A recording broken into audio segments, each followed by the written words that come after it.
So hi everyone welcome back to the channel. आपने video पे click किया है, दैट मीन्स आपकी नीट के मॉक टेस्ट में मार्क्स अच्छे नहीं आ रहे। नीट 2023 के लिए आप बहुत ज़्यादा वरीड होगी क्योंकि अब सिर्फ 1.5 मंथ बचा हुआ है। 7 मई को आपका नीट का एग्जाम है। बट मेरा ये सवाल है आप लोगों से कि आपके समय कितने मॉक टेस्ट में मार्क्स आ रहे हैं। अगर आपके 450 प्लस आ रहे हैं तब नहीं, अगर आपके अराउंड 400 मार्क्स आ रही है 390 से लेके 420 के रेंज में बिक्स में, मतलब ओवरऑल आपके अगर 400 मार्क्स आ रहे हैं तो I am saying that there are chances कि आप नीट 2023 बहुत अच्छे से क्लियर कर सकते हो। मैंने पर्सनली भी काफ़ी एग्जांपल्स बताए और सिर्फ मैंने नहीं, there are so many example across you. आपने बहुत यूट्यूब चैनल पे देखे होंगे, आपने अपने पर्सनल सोसाइटी में अपने कोचिंग में देखे होंगे कि लोग आखिरी के एक महीने में भी 400 से 650 तक मार्क्स लाते हैं through test analysis, through lots and lots of hard work. So it is not impossible. और इनकेस अगर कोई नहीं भी लाया होता ना, every time we don't have to search for any inspiration कि हमें कोई इंस्पिरेशन मिले वो बंदे ने किया तभी हम अचीव करें।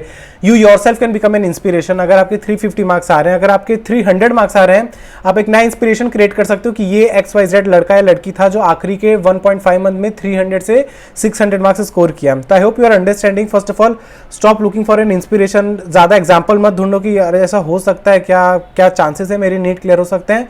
ये सब मत करो, आप अपनी पढ़ाई चालू कर दो, चांसेस अपने आप ही आपके सामने दिख जाएंगे।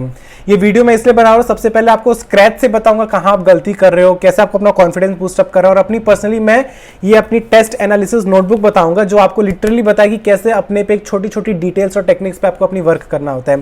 सो in case you are new here, this is Om Mishra, currently pursuing my MBBS from JMC Vadodara and I am in the second year and I have cleared my NEET 21 with an overall score of 639 marks.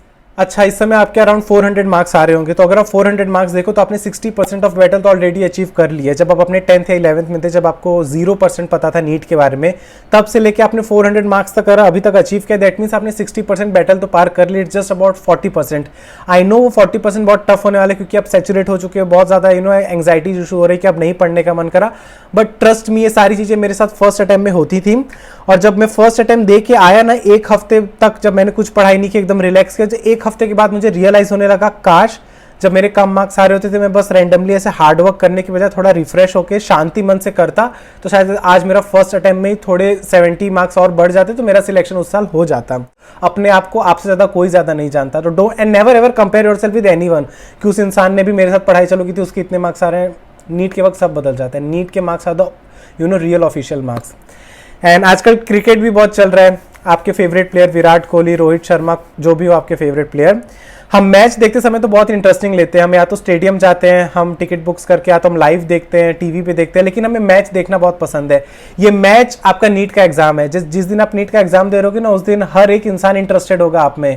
तो आपके relative को, आपके friends हो, आपके parents हो, आप सब लोग चाहेंगे कि आपके क्या मार्क्स आ रहे हैं। लेकिन यही प्लेयर्स इस मैच के पहले जो ट्रेनिंग करते हैं, जो उनका बिहाइंड द सीन होता है, कितने लोग वो देखते हैं, उसमें कोई इंटरेस्टेड नहीं रहता। इस समय आपका वो बिहाइंड द सीन चल रहा है, जहाँ पे सिर्फ आप, आपके पेरेंट्स और आपके वो 1-2 टीचर्स हैं जो मिलके हार्डवर्क कर रहे हो।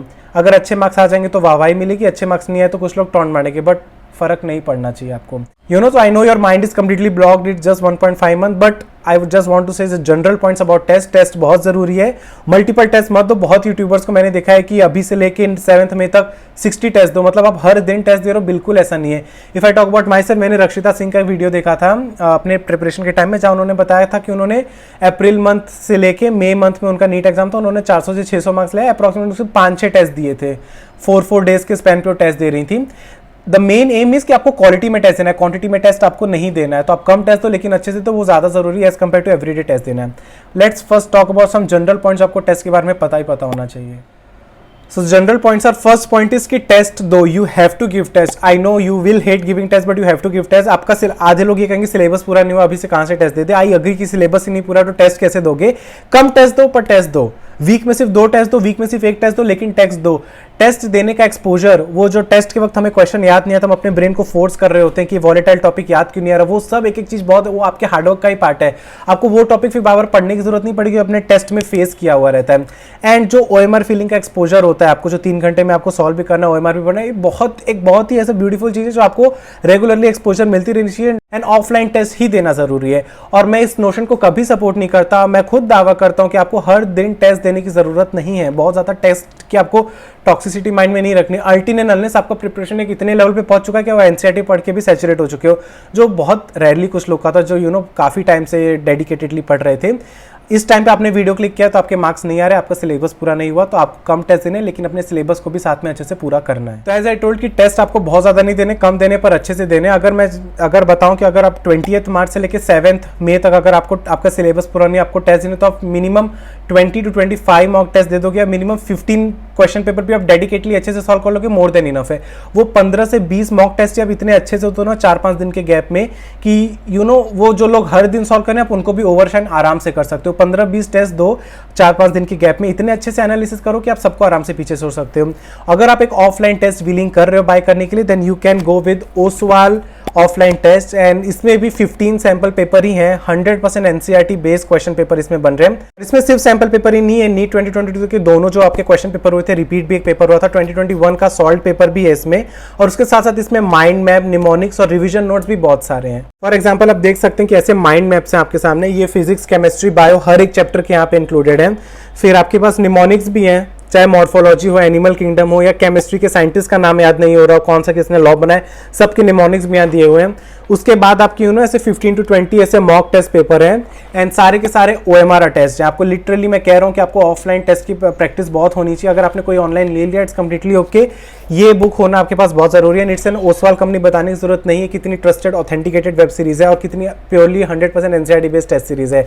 और हर टेस्ट के बाद आपको सारी आंसर की भी इसी में मिल जाएंगी, तुरंत अपने आंसर चेक करके आप अपना एनालाइज भी लगा सकते हो कितने मॉक टेस्ट आ रहे हैं। और इसी को आपने डेडिकेटली 15 to 20 टेस्ट को आपने हर एक पर्टिकुलर टाइम स्पेन पे दिया, आपको डेवलपमेंट दिखेगी, आपको अपने मार्क्स और अपने इंप्रूवमेंट में सक्सेस भी आपको देखने को मिलेगी।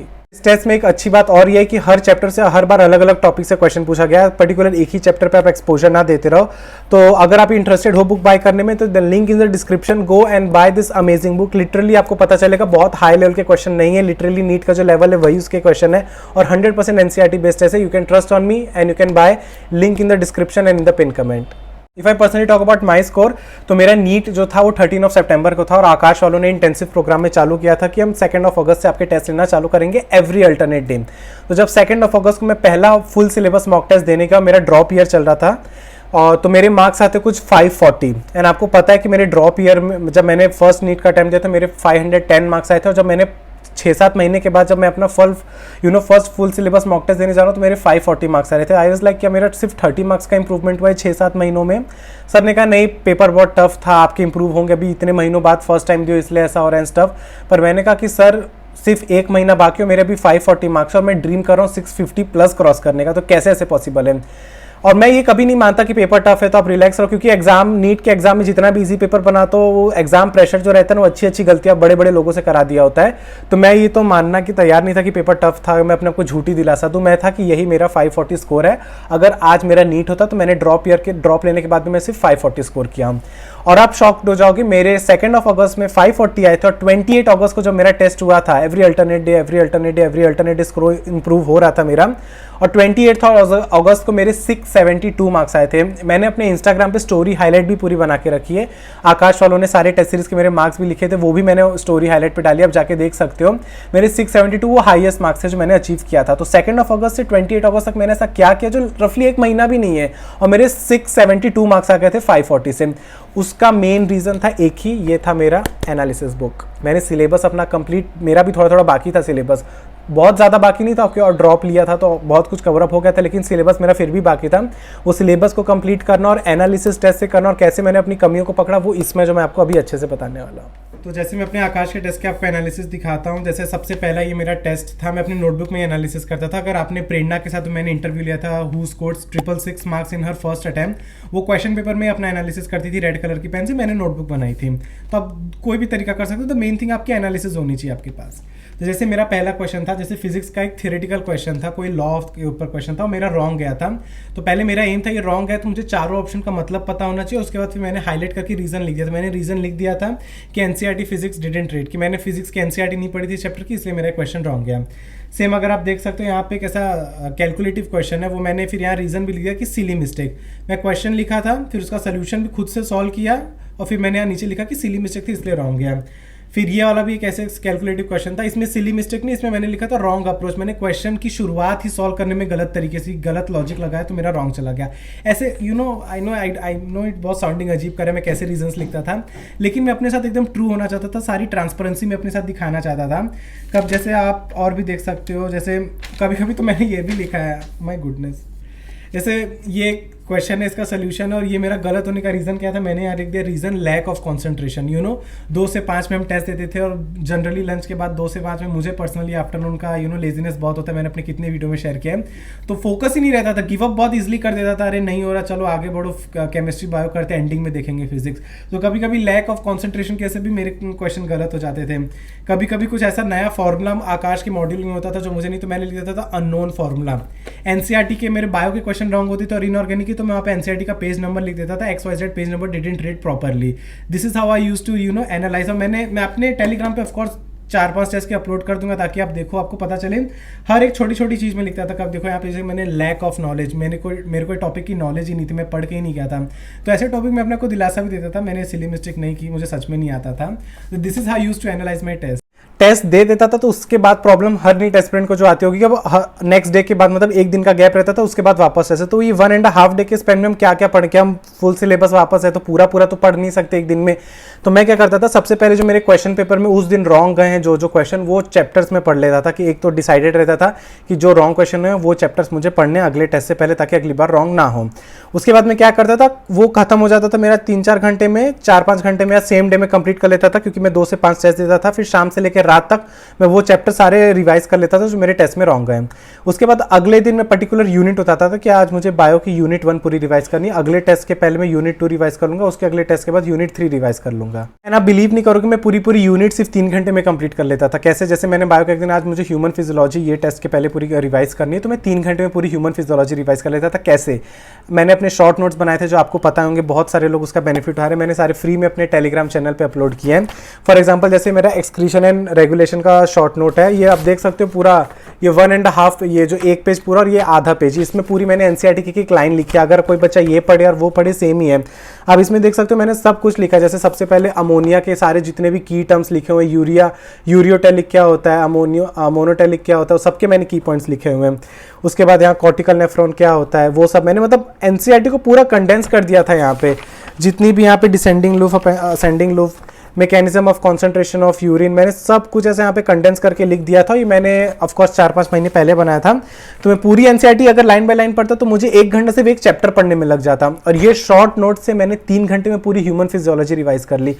तो एक कोई पर्टिकुलर यूनिट रिवाइज कर लेता, और हर टेस्ट के पहले फिजिकल केमिस्ट्री फिजिक्स के फॉर्मूले रिवाइज करना मैं कभी नहीं भूलता था। वो मेरे हर टेस्ट में कंफर्म था कि वो मुझे करके ही जाना है। और मेरे फॉर्मूले देखो ना, तो मेरे ऐसे रैंडम फॉर्मूले की सिर्फ शीट नहीं थी जिसमें सिर्फ फॉर्मूले लिखे रहो। अगर आप कोई XYZ पब्लिकेशन की बुक लो ना, तो लोग सिर्फ अपने ऐसा शॉर्ट नोट्स लिख के दे देते हैं, ऐसा जरूरी नहीं है। आप देख सकते हो मेरा थर्मोडायनेमिक का शॉर्ट नोट है, जिसमें सिर्फ फॉर्मूला नहीं, आपको अच्छे खासे थियोरेटिकल पॉइंट्स भी सारे मिल जाएंगे। हर एक ग्राफ मैंने इंक्लूड किया, PYQ में कौन कौन से क्वेश्चन पूछे वो भी मैंने इंक्लूड किए। तो मेरे शॉर्ट नोट सिर्फ शॉर्ट नोट नहीं होते थे, फॉर्मूला शीट सिर्फ फॉर्मूला शीट नहीं होती थी, सारे थियोरेटिकल भी होते थे कि मैं सिर्फ ये पढ़ूं या अपने पूरे नोट्स पढ़ूं वो इक्विवेलेंट हो। तो ये करके जाता था, शॉर्ट नोट्स अपने करके जाता था, और अपनी सारी गलती हुई जो चैप्टर रहती थी वो करके जाता था, और अपने पुराने टेस्ट में जो मैंने एनालिसिस नोटबुक जो मैंने बनाई ये रिवाइज करके जाता था कि अगली बार गलती ना हो। गलती को याद करता था एनालिसिस से कि अगली बार ये गलती रिपीट नहीं करती। ऐसे मैंने अपने 2 अगस्त से 28 अगस्त तक मैंने 540 से 672 मार्क्स इंक्रीज किया। ये तो मेरी पर्सनल टेक्निक थी। आप लोग every human has an different kind of brain. आपको और भी 100 आइडियाज आ जाएंगे अगर आप ये सब अप्लाई करना चाहोगे कि हाँ मैं अब ये भी कर लूँ, ये भी कर लूँ। तो अगर आपको मेरे शॉर्ट नोट्स बहुत पसंद है, आपके पास टाइम नहीं, आपको रिग्रेट हो रहा है कि अब मैं बनाने बैठूंगा, तो अब बनाने का टाइम बिल्कुल नहीं है, वो सब मत करना। अब मेरे टेलीग्राम चैनल पे जा सकते हो, मैंने सारे बना के रखे हैं। मैंने स्पेसिफिकली 12th बायोलॉजी का नहीं बनाया था क्योंकि तब तक मुझे आकाश वालों ने ऑलरेडी एक माइंड मैप दे दिया था जो लिटरली मेरे शॉर्ट नोट्स बनाता था बैठ के, वैसा ही था, तो मैं वो अपलोड कर दिया है। तब ये सब फ्री टू एक्सेस कर सकते हो। एंड आई होप आप ये सारी चीज़ें यूज़ करो तो आपको अपनी प्रिपरेशन में और सक्सेस और डेवलपमेंट देखने को मिलेगी।